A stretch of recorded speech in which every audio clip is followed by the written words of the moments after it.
Hi అండి, welcome to my channel Sita daily vlog. అందరికి శ్రీరామనవమి శుభాకాంక్షలు అండి. ఆ రాముల దయ మన అందరి మీద ఉండాలని మనసారా కోరుకుంటున్నాను. అలాగే శ్రీరామనవమి అంటే ముందు పానకం వడపప్పు ఉంటది కదా, అది కూడా నేను ప్రసాదాలు చేశాను. ఇంకోండి పానకం చేశాను, అలాగే వడపప్పు నేను ఇలాగే చేస్తాను. ఒక బెల్లం ముక్క పెడతా, అలాగే చూసారా సలిమిడి చేశాను, ప్రసాదం పెట్టేశానండి. ఇంకా వంట కూడా చేశాను, ఇంకా అన్నం వండేసా, ఇంకా పాపడాలు. ఇంకోండి పాలకూర వేసి పప్పు చేశాను. ఇవాళ మా లంచ్లోకి ఇదే పాలకూర పప్పు. ప్లేట్లో వేసుకున్న అన్నం తినేస్తా నేను. ఇవాళ ఇదేనండి మా లంచ్, మా పండగ వంట.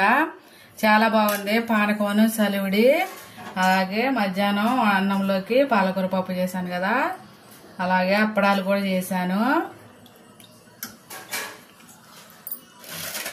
చూడండి అప్పడం పాలకూర పప్పు చాలా బాగుంది. అంతేనండి వాళ్ళకి నా వీడియో కనుక నచ్చితే ప్లీజ్ లైక్ చేయండి, షేర్ చేయండి, కామెంట్ చేయండి.